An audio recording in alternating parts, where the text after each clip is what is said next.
Alright. Sun is shining on me. Alright. Fuck off. Hello, viewers. My name is Zach Hardy, and, I don't know why I was about to say today, but, we are live for my USW No Remorse 2016 review. No Remorse 2016 took place May 29th, 2016.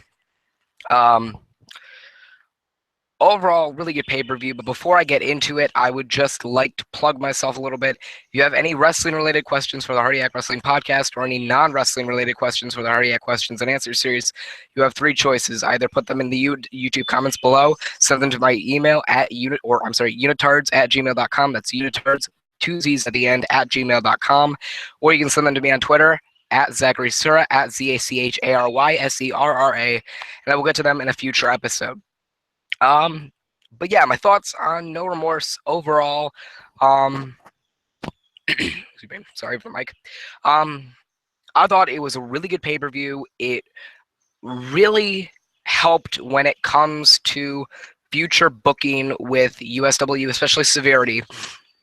And overall, it was just a great show, both for the future and for what it was that night. 9 matches overall. I predicted all 9 correctly because I'm Zach Hardy. And let's just get into it. So the kickoff match was for the Cruiserweight Championship. Jake Porter defended against Otis Crane. And this match was a really great way to start the pay-per-view. It was an exciting match, high-flying moves overall, just really great. Both competitors put their hearts out on the line, and I don't know what else to say except it was a really good match. It was a great way to start the pay-per-view, get the fans interested in what happened for the rest of the night, and Jake Porter won the match. He retained the Cruiserweight Championship, and I don't have a problem with that. I think Jake Porter is so far a really good Cruiserweight champion. I feel bad for Otis Crane because he really hasn't had anything to work with as of the past few months. He hasn't really done anything since his World Championship. I'm sorry, no. He didn't have a World Championship reign, did he? No. But since his tag team with Xavier King and his involvement in that whole invasion storyline that just disappeared out of nowhere. So I feel bad for Otis Crane. I mean, hopefully he gets something to do soon. If not, then I don't really see his time with USW lasting on too much longer. But yeah, back to Jake Porter. He's been a great Cruiserweight champion as of late. Had a really good match to win the title overall, or to begin with, against Alex Martin at Call to Greatness 11. He defended the championship against Simon Saint, I believe, a couple of weeks ago on Severity, and now another successful title defense against Otis Crane. He's been a really great Cruiserweight champion. Really great decision overall to become the first Cruiserweight champion. And I'm just glad that he is being showcased for the star that he is. He has a lot of potential. He's a great overall in-ring competitor. His microphone skills may need just a little bit more work, but overall, great star. Glad he's a Cruiserweight champion. I'm glad he retained. 3-star match, great way to open the show, and we go on forth from there. Next match was Austin Atomic versus Anarchy. If Austin Atomic had won, he would become the new #1 contender for the World Heavyweight Championship in 1 week time from at Warzone 1, which is the one of 3 multi-brand pay-per-views on the USW calendar pay-per-view year. Jesus Christ, this tree needs to stop dripping. But yeah, really good match overall. Both performers put their absolute heart into it. There was one spot where Anarchy was taken off of the ringside area and dropped onto the guardrail by Austin Atomic. It was really hard to watch because you thought he was hurt. He sold it really well. I'm glad he wasn't hurt, but it was just really great overall. Anarchy actually got a new entrance, not theme, but a new entrance overall. He came out with smoke, strobe lights. He had a whole like a sinister, dark-ridden cape. So it looks like the wrestler and character Anarchy is getting a little bit of a shift in and pull overall. I'm really glad that this match went on after the kickoff match. It was a great way to follow up the really great opening match. Fucking stop. And I'm just really glad overall that this match was given enough time. It was given about 10 minutes. That's all it really needed.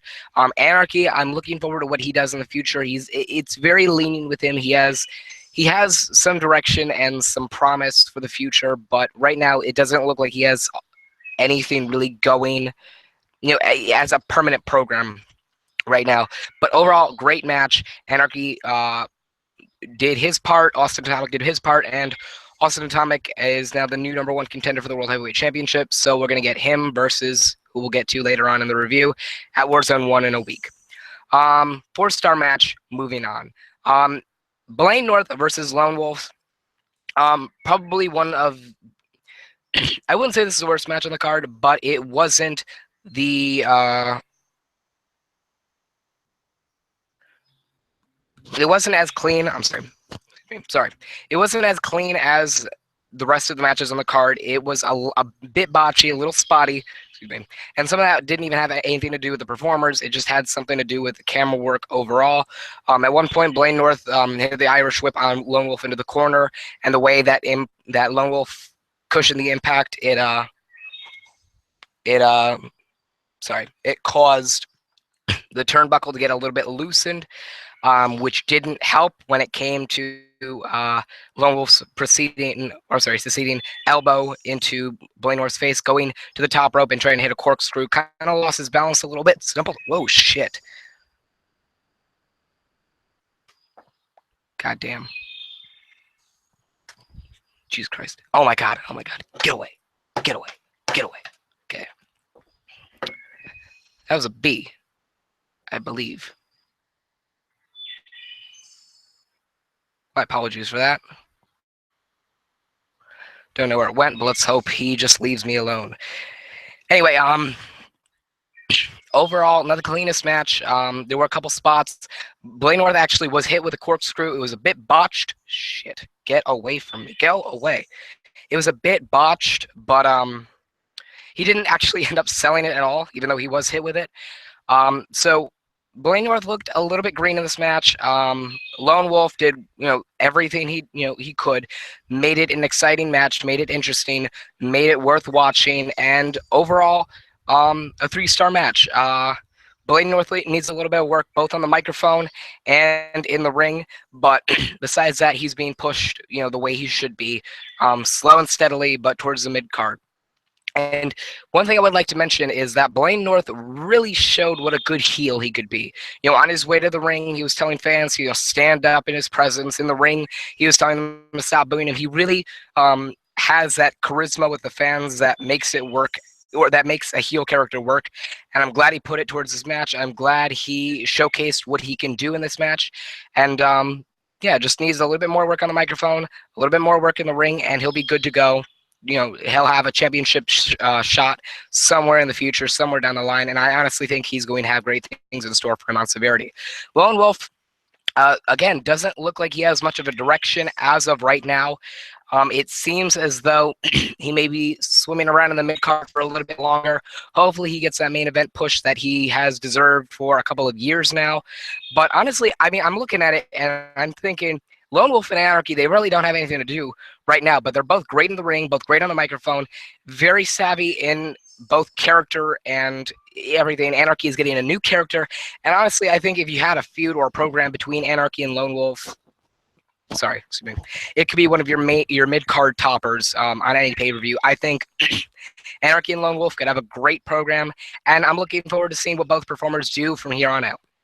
3-star match. Moving on to the Global Tag Team Championship match, where George Martin and Paul Orlando defended the Global Tag Team Championships successfully against Zach Arden and Fernandez. By the way, Blaine North defeated Lone Wolf, and Austin Atomic defeated Anarchy, and Jake Porter defeated Otis Crane. But overall, it was a really good tag team match.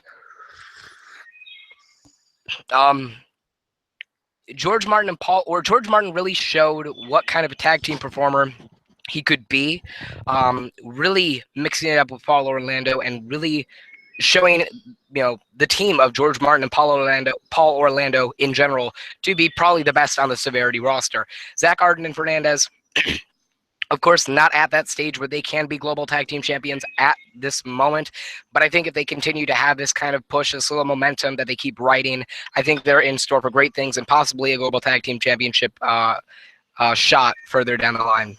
Uh, 3-star match, and I would like to point out that during the beginning of the match, when George Martin was actually starting the match, there were chants of "Where is Alex?" throughout the crowd. So I felt so bad for the guy because he deserves his own successful singles run, but he hasn't gotten it, and I don't think he's going to get it.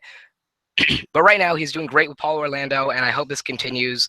Paul Orlando really showing himself to be a great high-flying wrestler, very opportune in the ring. He just grasps your attention in the right way. Zach Arden and Fernandez actually have more chemistry than I assumed they would when their tag teams kind of started. Zach Arden, of course, a star with Stardom Wrestling, and Fernandez, an experienced tag team wrestler with Gringo.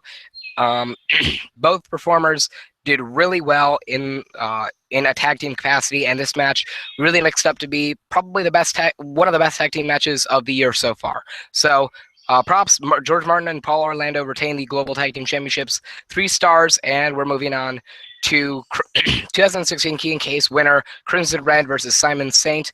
I felt so bad for Simon Saint, especially with the news that he has been officially released from Ultimate Showcase Wrestling earlier this morning. I felt so bad for the guy because when he was walking down to the ring, he obviously didn't look like he gave a shit. He wasn't reacting to the fans booing him or them chanting Crimson Red. The best, all he really did was put on a good wrestling show, which is, great because he is a wrestler. He is a great in-ring talent. He's really good on the microphone, and it's sad that a talent like Simon Saint has gone to waste.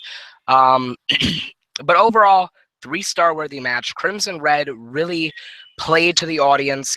Every single time they chanted for him, he acknowledged them. He raised his hand in the air when he was in, one of those, resting holds, and the crowd started chanting him. He was like, "Come on, come on, come on!" He was really playing to what the crowd wanted, and he's such a great. He's just great when it comes to crowd reception. And I mean, I'm glad, even though it took the crowd a couple of years for them to open up to Crimson Red, I'm glad they are doing so now, and I'm glad that it's to a guy like Crimson Red, where he is very capable in the ring, very capable on the microphone. He's grown over the past couple of years, and the crowd's reaction is what got him the 2016 Key and Case in the first place. It's what got him this limelight, this spot, and had it not been for the crowd, he probably would be swimming around in the mid-card right now, probably being enhancement talent. Simon Saint, on the other hand, he put on a great wrestling match, 3 stars worthy. He did what he could, and then afterwards, the bombshell was dropped, and he officially quit. He got on the microphone and said, "You know what? I don't care. You don't like me. I don't care. USW doesn't like me. I don't care. I'm not winning. I don't care. I'm done. I quit. Goodbye." That's all he said, and he left the ring with pride and dignity, and that's ended up being the last time we saw Simon Saint in a USW ring, as he was officially released this morning. News broke via the website, via USW's website. Sad to see such a talented performer go. Great on the microphone, great in the ring. Overall, it had so much potential, and it's sad to see him go. And I wish him the best of luck wherever he does go in the future. But from now, it's also said, he was such a great performer, and he went out on his back, the traditional way, with a loss to Crimson Red. At least Crimson Red's character was built. It wasn't a meaningless loss. And you know what? I wish Simon Saint the best of luck wherever he goes. And we're going to move on from there. Next match was for the International Championship, possibly the best match on the card. Yo-Yo Joe defended the International Championship against Chris Ross. This match was really good. As a matter of fact, you know what? Let me change the rating here. I'm giving this a 5-star match, or a 5-star rating. This match had everything. It had false kickouts, false pins, close kickouts. Chris Ross actually kicked out of the string effect, which you barely ever see on USW programming. The crowd was chanting Tall Man, and at the same time, the other half of the crowd was chanting Yo-Yo. Um, Overall, a great match. Both performers have so much going for them. And ultimately, Chris Ross won the match. He is your new international champion. And he honestly, I'm absolutely perfectly fine with this choice. This is his first singles championship run. His first championship run since his world championship run in 2013, towards the end of 2013. Um, Overall, just a great decision for Chris Ross to win. Honestly,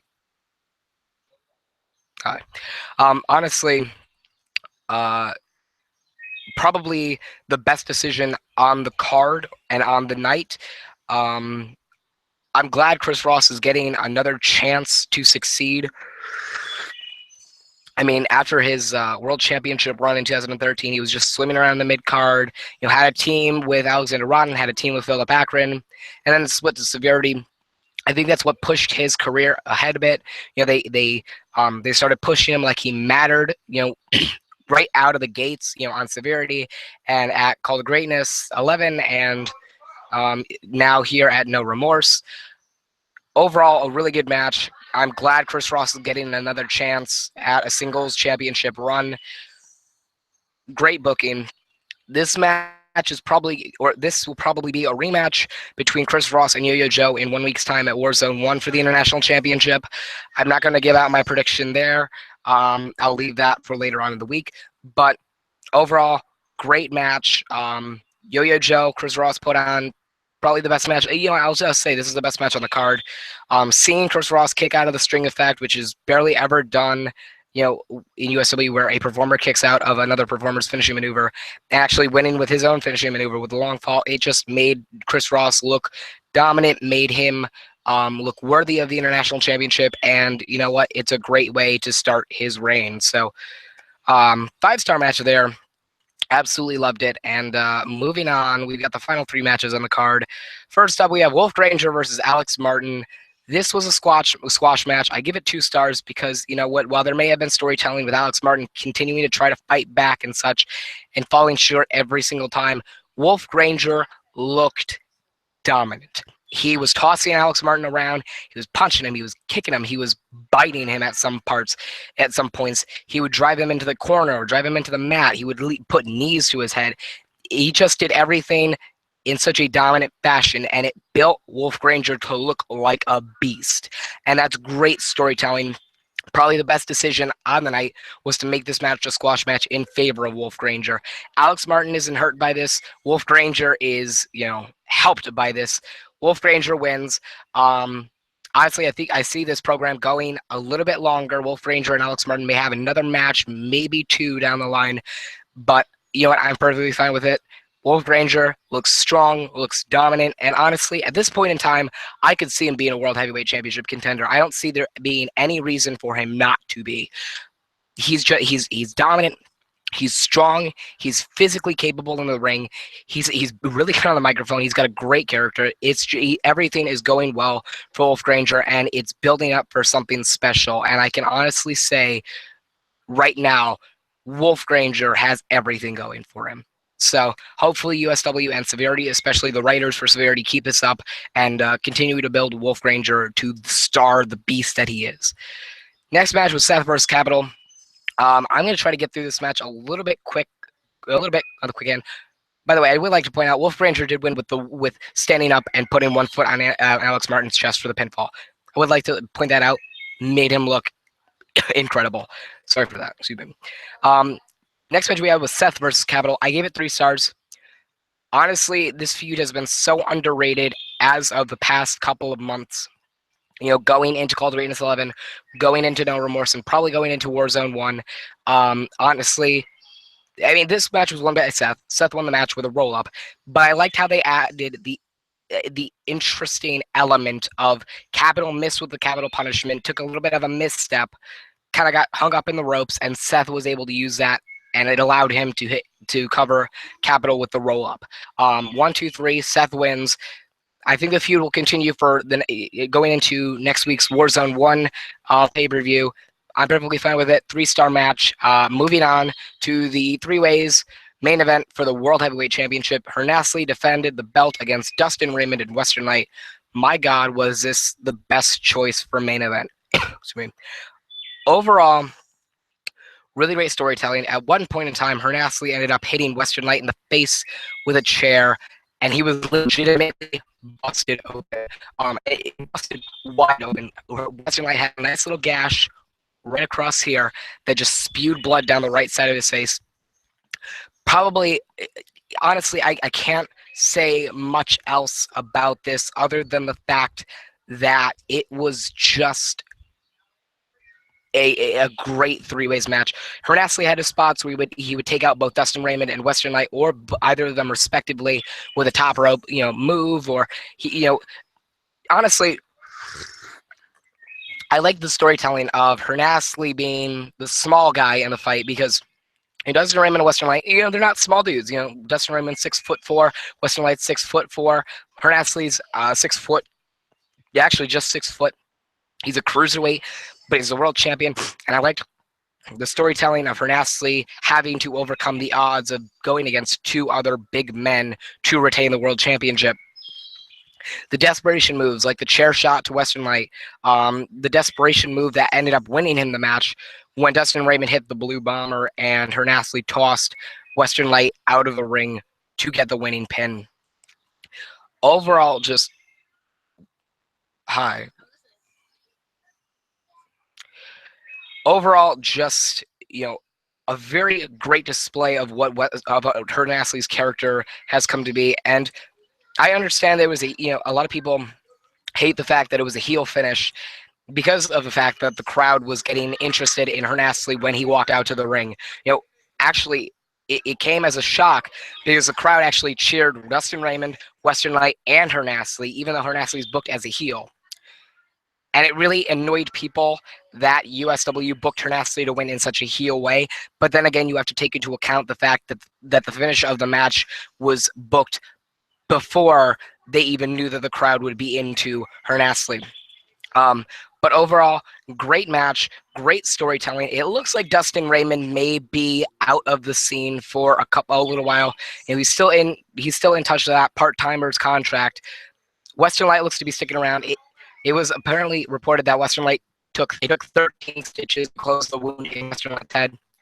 But overall, great match. I liked the addition to blood in the match. It really told a story. Dustin Raymond looked like a powerhouse. He was throwing his weight around. So was Western Light. And you know what? I liked the addition of both Dustin Raymond and Western Light taking it to Hernastly and teaming up against Hernastly to kind of take the little guy out of the fight. Overall, the smart decision was to keep the World Heavyweight Championship around Hernastly's shoulder. And I have no problems with the finish. Again, the finish was Dustin Raymond hitting the blue bomber on Western Light, Hernastly throwing Dustin Raymond out of the ring and pinning Western Light for the 1-2-3 and the win. Hernastly retains the World Heavyweight Championship, and that's how No Remorse goes off of the air. Overall, my win-loss draw record, 9-0-0. I went a perfect 9 for 9 on the predictions. Glad for me. 4-star pay-per-view. I loved every single second of it, including the squash match between Wolf Ranger and Alex Martin. I like how Western Light looks to be exiting the main event picture and probably going to try to enhance those on the mid-card, talent like Wolf Ranger and Blaine North and Seth and Capital and Alex Martin, etc. and Jake Porter and Otis Great. I love all of it. I love the storytelling. Dustin Raymond looks to be hanging out for a bit, and Hernastly will be defending the World Heavyweight Championship against against Austin Atomic in 1 week time at Warzone 1. And that's all I have for the No Remorse for my No Remorse 2016 review. Thank you guys for watching. My plugs. If you have any wrestling-related questions for the Hardiac Wrestling Podcast or any non-wrestling-related questions for the Hardiac Questions and Answers series, please send them either to my email, unitards@gmail.com. That's unitards with 2 Z's at the end, @gmail.com. Send them to me on Twitter, at Zachary Serra, at ZACHARYSERRA, or put them in the YouTube comments below, and I'll get to them in a future episode of either Hardiac Wrestling Podcast or the Hardiac Questions and Answers series. Anyway, guys, thank you guys for watching. I hope you enjoyed. Remember to like, favorite, and subscribe for more. I'm Zach Hardy, signing off.